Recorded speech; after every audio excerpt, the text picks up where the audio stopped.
So today, the piece I'll be reading, the story I'll be telling is Khwab, which means dream in Urdu and Hindi, and it is dreams of my dad.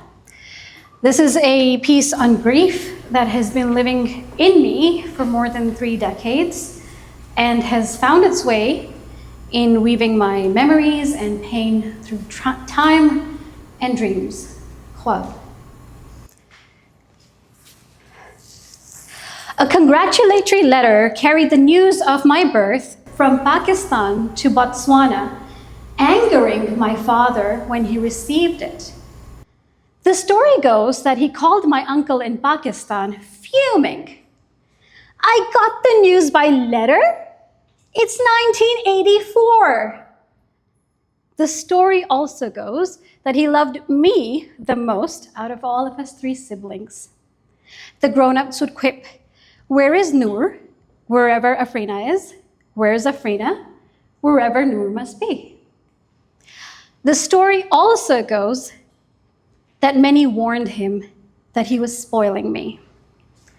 What nobody, including him, knew that he was pouring a lifetime of love into 7 short years. Days before he passed, I began having a recurring dream. Khwab. The sun is pouring through the window of my parents' room, the rays so thick that you can count them. I am looking down at the room from a bird's eye view and I see myself sleeping peacefully on the royal blue bedspread with pastel-colored flowers and leaves stitched in applique. I am wearing a white dress, my best white dress with frills and lace, a dress I would never be allowed to sleep in.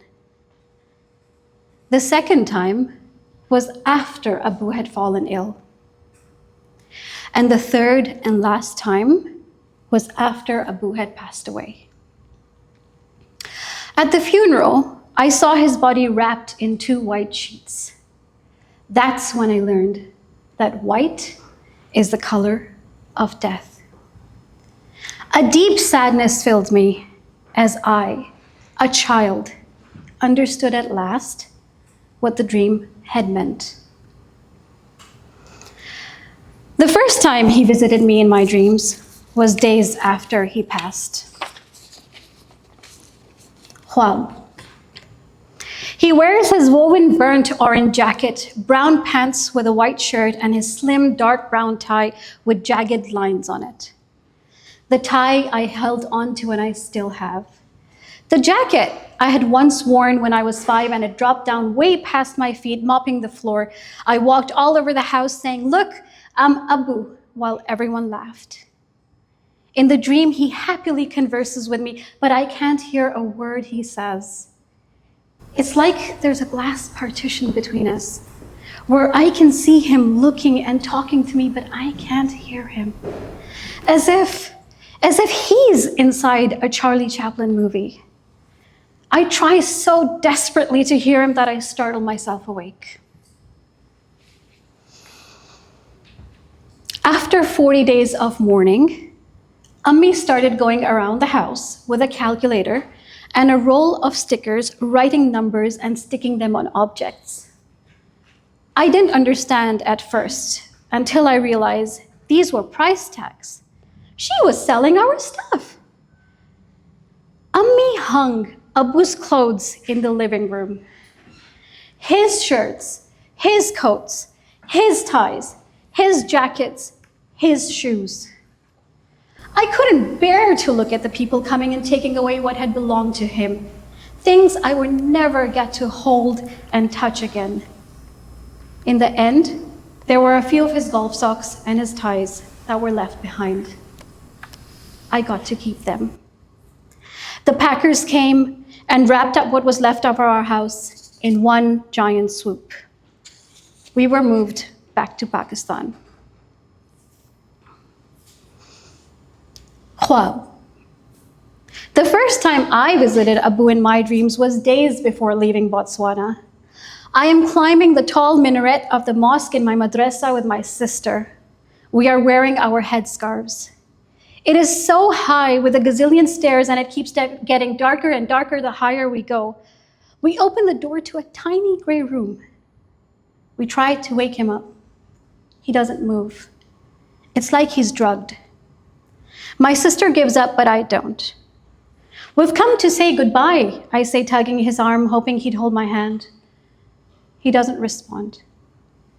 I don't want to go. I want to stay. I want to wait for him to wake. I want to say goodbye. My sister says, it's getting late. We should go. And I start hearing her footsteps fading. Abu, we're going. Wake up. I have to go. Khuda Hafiz, Abu. I whisper one last time. I leave, dejected, disappointed. He didn't even stir.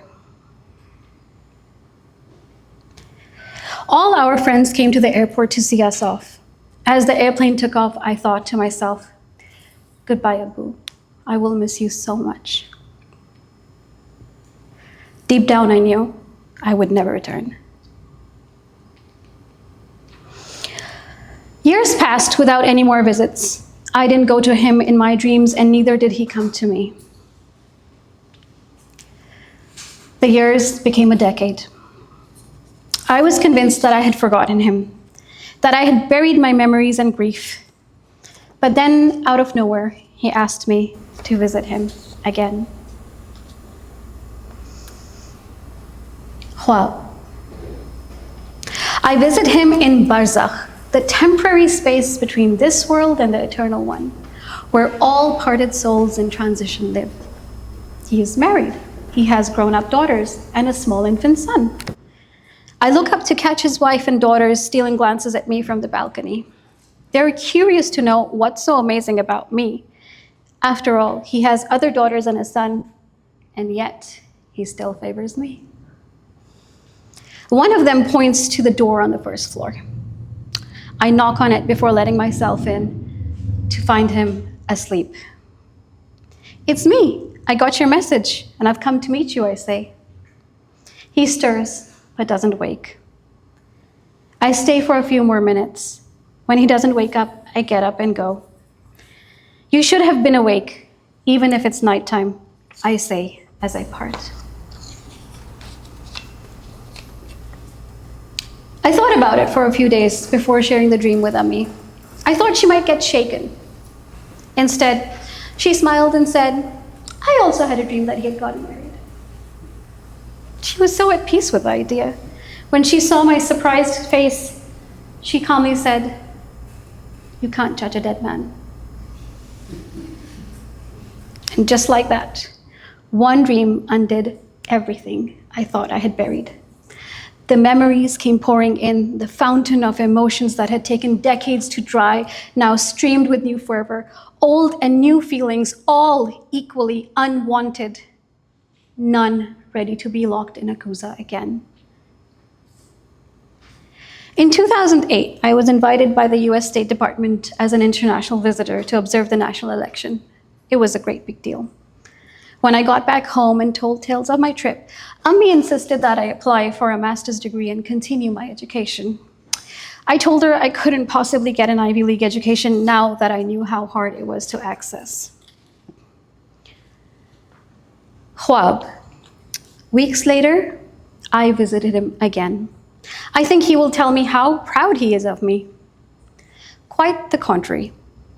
My father, who had never been angry at me in life or death, is now fuming. So you think you're a big deal now? I stand there surprised. I have no words. I don't think I'm a big deal. You only visited America. It's not like you studied there, he continues. Again, I am quiet. I've never had to deal with an angry dad before, and it scalds. His words are like little embers on my face. Tears stream down my cheeks. He continues without seeing or hearing me. You don't even have a master's degree. What is a person with just a bachelor's? I turn around in silence, hiding my tear-stained face, and I leave. The next day, I told Ammi about the dream, how furious he was with me.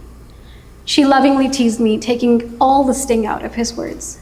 "Ah, so you wouldn't listen to your mom who is alive, but now you will listen to your father who is dead." And I did. 2 years later, I left for the US again, this time on a Fulbright scholarship to an Ivy League school. In 2013, I returned to Pakistan and turned 30 thereafter. In keeping with South Asian societal norms where marriages are arranged and proposals are a family affair. I have always loved my mom, but now I loved her much more for establishing a proposal filter that allowed us to flatly reject certain suitors. Until one proposal set itself apart from the rest. Not only did the two of us find a lot of things in common, his sister was also the same age as me and had attended Harvard in the same discipline. It wasn't about the labels, it was more about the mindsets that encourage women in the family to pursue excellence and have the support in doing so. I couldn't fully make up my mind, but I was quite positive about the suitor. Khwab. He has written a poem for me. He handwrote it. He framed it. He hands it to me. A poem traditionally recited at weddings, but written by someone from the groom's family. My father has written mine with humor and grace. It is how I learned to write my husband to be his name in Urdu. "I just came to give this to you," he says, as he turns and leaves. His hair has thinned and silvered. He's gained the weight of aging. He walks slowly in his plain black leather kursas. I said yes to the proposal, without a shred of doubt. My father has given his blessing. There was nothing left to ask or say.